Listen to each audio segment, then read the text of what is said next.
दुलाराय बर' फरायसा आफाद बे दुलाराय बर' फरायसा आफादनि जे बानजायनायाव दिनै क'क्राझारनि नैबे सरकारि गोजौसिन फरायसालिनि गेलेग्रा फोथार बे गेलेग्रा फोथाराव दुलाराय बर' फरायसा आफादा रंजालि बैसागु बे बैसागु बोथोरखौ फालिनाय जादों आरो बे समावनो बे रंजालि बैसागु फालिनायनि ओंथि बा बेखौ मानि थाखाय फालिनाय जादों बे समाव दुलाराय बर' फरायसा आफादनि मानगोनां आफादगिरि दङ बे आफादगिरिनिफ्राय आं मिथिनो मा बुंगोन बे समाव नोंथांमोना बेवहाय नैबे समाव रंजालि बैसागु फालिनाय जादों मा प्रसेस जागोन बे समाव गिबियावनो आङो से बैसाग रंजालि बैसागुनि आङो साफ्रोमबो बर' फिसाफोरनो आसाम आरो भारतनि सुबुंफोरनो गोसो गोरबोनि हामलायनाय आरो खुलुमनायखौ आं बावहरदों। दिनै बर' माहारिनि बयनिख्रुइबो गोनांसिन आरो बयनिख्रुइबो मर्यादानि मोनसे बेसेन गोसा सान आरो दिनैनिफ्राय से दाननि थाखाय गासै बर' फिसाफ्रा आसामनि थागिबिफोरा बैसागु फोरबोखौ फालिगोन आरो बेबायदियैनो जोङो गिदिरफोरनिफ्राय बोर लायो, उन्दैफोरनो जोङो अननाय होयो आरो गावनि समब्रा समब्रिनो जों बयनिबो हामलायनायखौ जोङो बावदों। मिजिंथिदों आनान गसाया बयनिबो जिउआव आरो बर' हारिखौ दैदेननाय सामलायनाय आरो बर' हारिनि थांना थानाय जिउआव आलो गोजोन खौसेथि आरो जोंनि गेजेराव जेफोरो एना एनि हिंसा हिंसि जायफोर डिफारेन्सेसफोर दङ बेखौ गैया खालामनानै जाहाथे जोङो जेब्लायबो हारि दानायनि फारसे हारिनि फारसे जोङो मोजाङै मावलांनो हायो आरो बयनिबो गेजेराव मोनसे संजम आरो मोनसे मर्यादा आरो सनमान होलायनाया जाहाथे बाङो। जोङो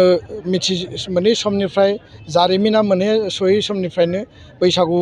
फोरबो फालिनाया बा बर'नि बयनिख्रुइबो गुबै जि बैसागु रंजानाया सोलिबोबाय थादों।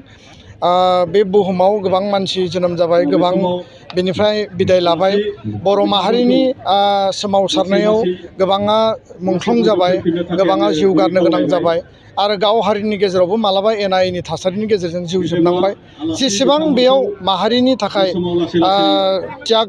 बावदों बा बेयाव थै बोहैदों बा जोङो मुंख्लं जानो गोनां जादों, बे बर' बिमाया आरो बे जोंनि गोथार हाया जोंखौ बजबनानै लादों आरो बेखौ पबित्र आरो गोथार खालामनानै फिन खेबसेबाव थांना थानायनि थाखाय मिजिं होदों, सक्ति होदों, गोहो होदों आरो फैबाय थानाय समाव बर' हारिनि बे बैसागु रंजानायखौ बिश्व दरबाराव लांनांगौनि थाखाय गासै बर' फिसायानो हाबा मावनांगोन। जोङो सेंग्रा सिख्ला बोराइ बेन्थ' आबै आबौ रावबो मेंनाय बानाय गैयाबासिनो जोङो आवगायलांनांगोन आरो मिथिंगानि सोलायनाय, बिबार गोरलै खिलिफैनाय, बिलाइ खिलिफैनाय, दाउ खौवौनि गाबफैनाय बे मोनसे गोदान बोसोर गोदान बोथोर आरो बेजों मानसिया थांना थानो थाखाय खेबसेबाव गावखौनो राफोद महरै जों दाफुंनानै लायो आरो आबाद गाहाय हारि हिसाबै जों आबाद मावनायनि थाखायबो जोङो जानजि खाफ्रायो। गोजोन्थों। आगु बैसागु फालिनायखौ नुनो मोनो। आगु बैसागु फालिनाया बर' हारिनि थाखाय बा बर' समाजनि थाखाय माबा मोनसे गोहोम गोलैगोन ना? गोबाङानो गोबां फालिबोदों। बैसागुनि बे बैसाग दाननि मोसौ बैसागुनिफ्राय लानानै जोबथासिम बेखौ गोबां जायगायाव खुङो। माखासेया आगु बैसागु प्रि बैसागु खुंनाय जों नुयो। दा बैसागु रंजानायाव, मोसानायाव, दामनाय देनायाव, खाम सिफुं जथा बाहायनायाव बा आर'नाइ गामसा दख'ना जिखिनिखौ बैसागु बोथोराव जों बाहायो, आगु बैसागु खुंनायानो जा बा बे बैसागुनि समावनो जा, बिनि आब्रुथि आरो बिनि जेसेबां जोंनि मान मर्यादा दङ बे जाहाथे एसेबो माने बेबायदि मोस्लेर जाया बा एसेबाबो बेखौ माने एभयड खालायाबासिनो गासैबो बिथिंखौ नोजोर होनानै जाहाथे जोङो बेखौ गोनांथिखौ लाखियो, बेखौसो जोङो गोसो होनांगोन। जाहाथे बैसागु रंजानायनि गेजेरजों आब्रुथियाबो नस्थ' जाया आरो बे रंजानायखौ जाहाथे बर'नि बा थागिबि माहारि हिसाबै बर'फ्रा जेरैबायदि जोङो फालिबोदों, रंजाबोदों, बे फालिबोनाय रंजाबोनायनि गेजेराव बयनिख्रुइबो जाहाथे बर'नि रंजानाय बाजानाय, मोसानाय मुसुरनाय, दामनाय देनाय आरो बे फालिनाया एसे एखुथा, एसे स्पेसियेल जायो, बेखौसो जों जेब्लाबो नोजोर होनांगोन। गोजोन्थों। नंगौ, बिथाङानो जादोंमोन दुलाराय बर' फरायसा आफादनि आफादगिरि आरो बेवहाय नोंथांमोना नुनो मोनदों जे दुलाराय बर' फरायसा आफादनि जे बानजायनायाव उन्दैफोरा गेदेरफोरखौ मान होनाय, सनमान होनाय बेखौ नुनो मोनदों। बे दुलाराय बर' फरायसा आफादनि मोनसे आब्रुथि आरो बेखौ क'क्राझार जिल्लानि सिङाव थानाय क'क्राझार नैबे क'क्राझार सरकारि फरायसालिमानि जे बे लांगोना बे फिल्डआव बे हाबाफारिया सोलिबाय थादों आरो बेदि हाबाफारि बायदियै बेवहाय उन्दैफोरखौ अननाय होनाय आरो गेदेरफोरखौ मान होनाय बे हाबाफारिया सोलिबाय थादों नोंथांमोना नुनो मोन्दों बेवहाय गुबुन गुबुन बेवहाय रंजानाय बा बोसोरनि रंजानाय बे रंजानायखौ बेवहाय खालामनायखौ नुनो मोन्दों बेयाव बर' हारिनि गुबुन दैदेनगिरि आरो बर' हारिनि गोबां बेवहाय दैदेनगिरिजों लोगोसे बेवहाय बिटिआरनि खायसे EM-निफ्राय लानानै बिथांमोना बाहागो लानायखौ बे समाव नुनो मोन्दों आरो बेनो बर' हारिनि बैसागु आरो बे बैसागुनि गेजेरजोंनो रायजो राजानि गेजेराव मोनसे बे मेसेजखौ बे समाव होनो सानदों आरो बे समाव नोंथांमोना नुबाय थादों बे रंजानाय हाबाफारिया बे समाव दङ बे समाव बिटिआरनि EM दङ मा बुंगोन बे समाव नोंथाङा रंजालि बैसागु फालिनायावथ' बाहागो लाफादों मा मेसेज होगोन बे समाव दिनै बेवहाय दुलाराय बर' फरायसाफोर नाजानायाव बैसागु फोरबो फालिदों आं बेवहाय जोबोद गोजोननाय मोन्दों बाहागो लानो मोननानै आरो बे बैसागु फोरबो फालिनायजों लोगोसे आङो दुलाराय बर' माहारि जेखि जे धर्मआव थाया मानो जेखि जे पजिसनाव थानो बयनोबो आङो बैसागुनि गाहाम हामलायनायखौ हरबाय जाहाथे इसोरा साफ्रोमबो लोगो थाथों साफ्रोमखौबो गावनि हारि माहारि राव खोला कृष्टि बेखौ गोसोखांनायाव बेखौ सिबिनायाव सहाय खालामदों आं बेखौ आसा खालामबाय आरो बे फोरबो फालिनायजों लोगोसे जोंनि बिटिआर ओनसोलाव जेसेबां जे माहारिनि मानसिफोर जाथिनि मानसिफोर बयजोंबो गोरोबनानै जों थानो हायो सान्थि गोजोननाया फैयो जौगाखांनाया फैयो मानोना जोंनि सान्थि फैबाय बे सान्थि परिबेसाव जानाय खुनु मानसियानो गोसोआव दुखु मोनाजासे बाहाय गोजोनै ज' रंजानानै थांनानै थानो हायो बेबायदि मोजां परिबेस फैदों आं बेखौ आसा खालामबाय नोंगौ बिथाङा बिटिआरनि EM बिथाङा फोरमायदों जे गोजोन आरो खौसेथि बे समाव फैबाय होननानै बे समाव फोरमायदों आरो लोगोसेनो नोंथांमोना नुनो मोन्दों बे समाव गोबां रंजानायखौ नुनो मोन्दों बेवहाय गुबुन आफादनि दैदेनगिरिजों लोगोसे हारिमु आफादनि दैदेनगिरि बे समाव दुलाराय बर' फरायसा नैबे समाव इउ पिपल राजखान्थि हान्जानि नेहाथारि दं बे मा बुंगोन बे समाव नोंथाङा दुलाराय बर' फरायसा आफादनि जे नैबे हाबाफारियाव बाहागो लादों मा मेसेज होगोन दिनै बे दुलाराय बर' फरायसा आफादनि जे बैसागु खुंफुंनाय बेयाव जोङो बयबो ज' जाफैदों बेनो फोरमायो जे जों बर' हारिया जेब्लायबो हारिमुनि बेलायाव खौसे समाजखान्थिनि बेलायाव खौसे जोंनि माहारिनि बेलायाव खौसे जों बेयाव खुनु गुबुन फाराग लालायालासेनो दिनै बैसागु रंजानो फैदों दुलाराय बर' फरायसानि फिरफिलानि गाहायाव दिनै जे बयबो जों जयै बेयाव रंजादों बेयो जोंनि हारिनि थाखायल' नङा मुलुगनि थाखायनो बुहुमनि थाखायनो मोनसे मेसेज जे जोङो रंजा बाजायै जिउ खांनांगौ खौसेयै जिउ खांनांगौ गोजोनै जों थांनानै थानांगौ बेयो जोंनि मेसेज दिनैनि बे फोथारनिफ्राय नंगौ बिथाङा दानि इउ पिपल राजखान्थि हान्जानि गाहाय नेहाथारि आरो बिथांनिफ्राय जोङो गोबां बाथ्रा मिथिबाय आरो बिथाङा दुलाराय बर' फरायसा आफादनि जे हाबाफारि बे हाबाफारियाव बाहागो लानानै गोजोननायखौ फोरमायदों बेवहाय रंजानायखौ नुनो मोन्दों नोंथांमोना क'क्राझारनिफ्राय बे रादाबखौ नोंथांमोननि गेजेराव बे समाव लाबोबाय थानायखौ नुनो मोन्दों बेवहाय गोलै नोगोरै बे समाव रंजानायखौ नुनो मोन्दों नैबे समाव आङो मेडामनो मिथिनो लुगैगोन मा मेसेज होगोन बे समाव रंजानायखौ नोंथांमोनखौ नुनो मोन्दों दिनै दुलाराय बर' फरायसा आफादनि जे बैसागो फोरबो बे फोरबोखौ खुंफुंनायाव गोबां जोंनि फरायसुलि बिथांमोन दंफैयो आरो बेयाव गोबां दैदेनगिरि राजनितिक हान्जानि दैदेनगिरिफोर गुबुन राजनितिक हान्जानि दैदेनगिरिफोर आरो बेयाव गोबां बिदिनो गुबुन दोलोनि दैदेनगिरिफोर आरो हारिमु आफादनि दैदेनगिरिफोर गाव गावबागाव हारिमुखौ दिन्थिनो थाखाय दिनै बेयाव थुबुर जादों आरो बे हाबाफारिजोंनो लोगोसे आङो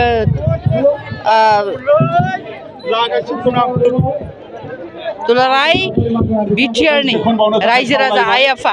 बिथांमोननिसिम आंनि खुलुमनाय आरो सिबिनाय अननायखौ बयनिसिमबो जासिबाय आरो लोगोसे बैसागोनि गाहाम हामलायनायखौ बयनिसिमबो जासिबाय मिजिंथिदों साफ्रोमबो रायजो राजा आइ आफा बिथांमोना देग्लायनि बे बैसागोखौ जाहाथे मोजाङै मोजां फिसा फिसौ गावनि न'खराव रंजा बाजा रुजु रुमुयै जाहाथे हगार हरनो हायो आं बेखौ मिजिंथिबाय नैबे फोरबोनि गेजेरजों खुलुमबाय। नंगौ बिथाङानो नैबे समाव मेडामखौ मिथिला मा मेसेज होगोन बे समाव जिहेतु नोंथांमोना बे जायगायाव फैनानै हाबाफारिखौ खालामनो गिबियावनो बयखौबो दिनैनि रंजालु बैसागुनि सेथि बैसागनि असिलायाव बयखौबो आंनि खुलुमनायखौ बावहरबाय। दिनै जोङो बाहाय दुलाराय बर' फरायसा आफादनि बानजायनायावहाय बयबो रायजो राजायानो जोङो बाहाय बे बैसागु फोरबो फालिनायाव जोङो बाहागो लाफैदों। बाहाय जोबोद ओंथि गोनां माखासे प्रग्रामफोर जायो। दिनैनि दिनावहाय जोङो माने बैसो गिदिरनि बा सनमान गोनां रायजोआव जायहा सनमान दङ बिथांमोनखौ उन्दै बैसोनि मानसिया आशीर्बाद लायो आरो जाय माने गिदिर बा जायहा बैसोआव गिदिर बिथांमोना उन्दैखौ आशीर्बाद होयो। नोंसोरखौबो गोबां आशीर्बाद होयो जाहाथे देग्लायनि बैसागु फोरबोआ मोजाङैनो मोजां बारग'लाङो आरो अबंलावरिनाव आर'ज गाबो जाहाथे बोथोराबो जोंना मोजां थायो, जाहाथे गथ' गथाया मोजाङै आवगायनो हायो, संसार जानाय रांखान्थि बिथिं समाज खुंनाय बिथिङाव बा जोंनि माने बिटिआर बा बड'लेण्ड ओनसोल बा सारा आसाम नर्थ इस्ट भारत हादर आरो बुहुमनाङैनो जोङो नैबे बिटिआर ओनसोलनिफ्राय जाहाथे सुबुं समाजा मोजां जौगासारनो हायो, गोजोन जायो बेखौ जोङो आर'ज गाबो आरो बिसेसकरि जोंनि बड'लेण्ड रायजोआव जाहाथे बयबो मोजां साइस्थ' आरो मोजां एजुकेसन आरो मोजां गासिबो बिथिङै खुंलांनो हायो आरो जोंनि गासिबो इसोरनि होनाय सृष्टिखौबो जोङो बैसागुनि नैबे सेथि साननिफ्रायनो जोङो रैखाथि होनो हायो। बयबो ज' जाय बाहाय ओंखारबोयो बेनि थाखायनो आङो माने इउपिपिएलनि प्रेसिडेन्ट जानानै बा आइजो गांखंनि आफादगिरि जानानै बयनिबोसिम गोसो गोरबोनिफ्राय खुलुमनायखौबो बावो, हामलायनायखौबो बावो आरो जाहाथे जोङो नैबे जोंनि मिथिंगाखौ लाखिनायाव बयबो जोङो आखाइ हमलायलायनानै मोजाङै मावलांनो हायो आरो जोंनि हादोराव गोजोननायखौ लाबोनो हायो बेखौनो आङो आंनि गोसो गोरबोनिफ्राय मेसेज होयो। गोजोनथोंसै। बिथाङा जादों इउपिपिएल आइजो गांखंनि आफादगिरि आरो बिथांनिफ्राय रायजो राजानिफ्राय गोजोन आरो खौसेथि बेखौ हामलायदों आरो दिनैनि हाबाफारियाव रायजो राजाफोरनो मोजां बे मेसेजखौ बे समाव होदों। नोंथांमोना मोनबाय थादों क'क्राझारनिफ्राय नोंथांमोना बे समाव आङो दिन्थिबाय थादों। बे समाव नोंथांमोना नुनो मोनदों बे गोबां बेहाय दैदेनगिरिफोरानो बाहागो लादों। दुलाराय बर' फरायसा आफादनि गुबुन गुबुन बिफानाव थानाय बिबानगिरि बिथांमोना बाहागो लादों। लोब लोब बाहागो लानानै रंजानायखौ बे समाव नुनो मोनबाय थादों। नोंथांमोना नुदों फरायसुला फरायसुलिफोराबो बे हाबाफारियाव बाहागो लादों। मख'नांगोन बे हाबाफारियावनो इउपिपिएल राजखान्थि हानजानि गुबुन गुबुन दैदेनगिरि बिथांमोनाबो दिनैनि बे हाबाफारियाव बाहागो लानायखौ बे समाव नुनो मोनदों। बे समाव नोंथांमोना नुदों रंजानाय मोसानाय बे सोलिबाय थादों। बेनो बैसागु दुलाराय बर' फरायसा आफादनि जे बानजायनाय बे बानजायनायाव क'क्राझार सोरखारि गोजौसिन आरो थांखि गोबां फरायसालिनि गेलेग्रा फोथार बे गेलेग्रा फोथाराव मोसानाय हाबाफारि बा रंजानाय हाबाफारि बे हाबाफारिया जाबाय थादों। फुंबिलि समनिफ्रायनो बे हाबाफारिया सोलिबाय थादों।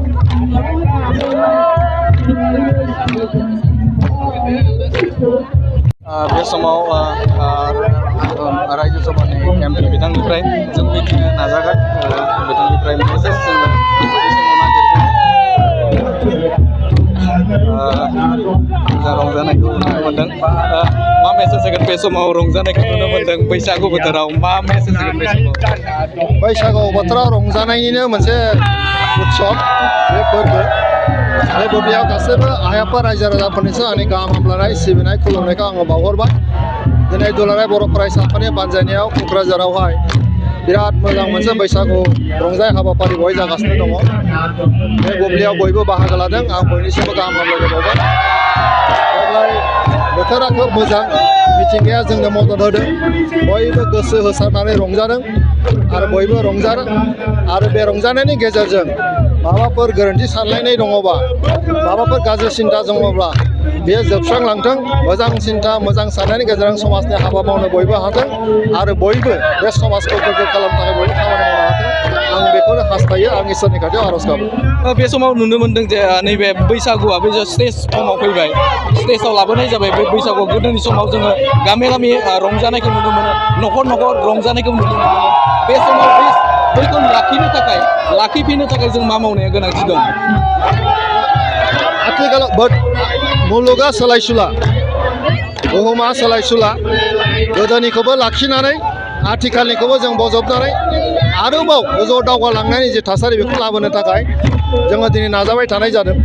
आरो समाजा बेखौ बयबो सानलायनानै दङ जे गोदो गोदायहाय गाव गाबागाव जेरै मेरैनो रंजायोमोन लोंला जानानै बेस्थ'मोन समाजाव जेबो मोनसे गोसारनायखौ जों नुनो मोनामोन नाथाय गेजेराव सानलायनाय फैबाय जे बेखौ स्टेजाव लांनाय जाथोंसै मानसिफ्रा स्टेजाव लाबोबाय ज' रंजालायबाय मोजां आब्रुथि गोनां जाबाय दा दिनै स्टेजाव फैबाय लांदां बैसागु दिनै खनसे फैबाय बे गासैखौबो नांगौ आगोलनि दोरोंखौबो नांगौ आथिखालनिखौबो नांगोन आरो फोसाबनानै जों जाहाथे मुलुगजों खाब जानाय बेखौबो जों लानानै थांनांगौ दा गतिके गासैखौबो जोंनो नांगौ बेखौ जोङो आथाल जोङो मोजाङै साबना हाबना खालामनानै लानानै थांनाया खोब गोनांथि दङ बेनि थाखाय जोंनि सानसुमैफ्रा खामानि मावदों आरो दिनै गोदान जोलैफ्रा बेनि बागै खामानि मावगोन होननानै आं मिजिंथियो बिथाङानो जादोंमोन रायजो सभानि MP बे समाव MLA बिथाङा दङ बे समाव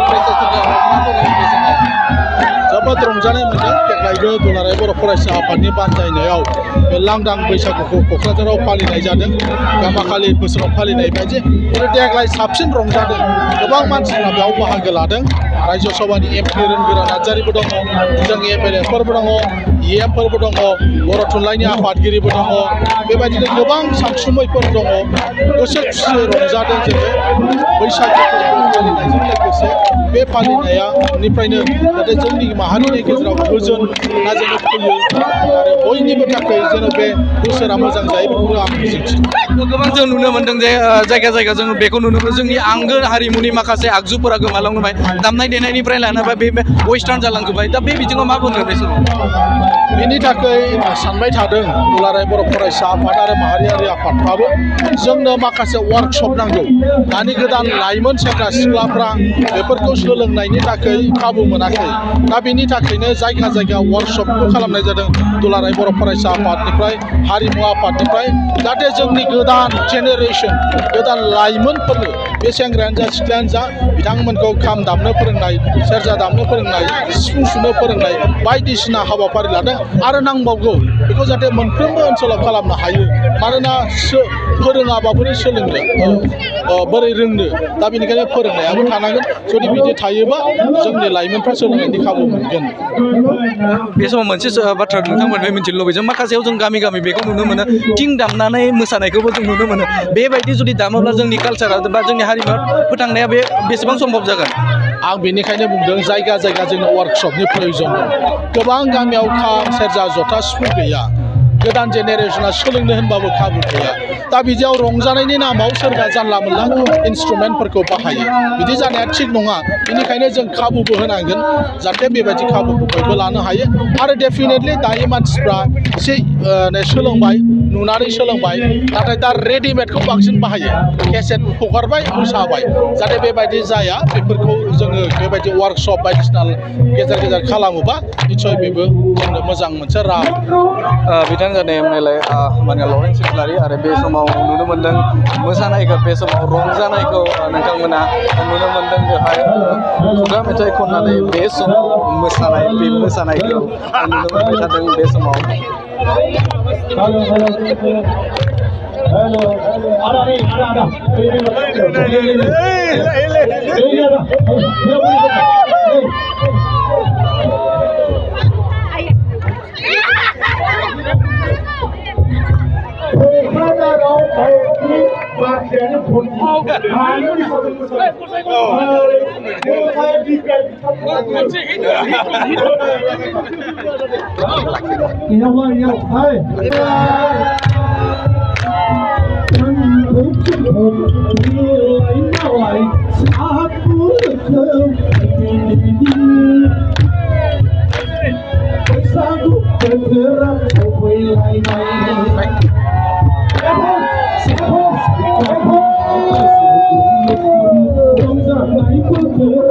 नंगौ बे समाव दुलाराय बर' फरायसा आफादनि जे बानजायनाय बे बानजायनायाव रंजालि बैसागु फोरबो फालिनाय बे फालिनाय सानसेनि मेहेरगोनां हाबाफारि बे हाबाफारिजों क'क्राझारनि सरकारि गोजौसिन फरायसालिनि गेलेग्रा फोथार बे गेलेग्रा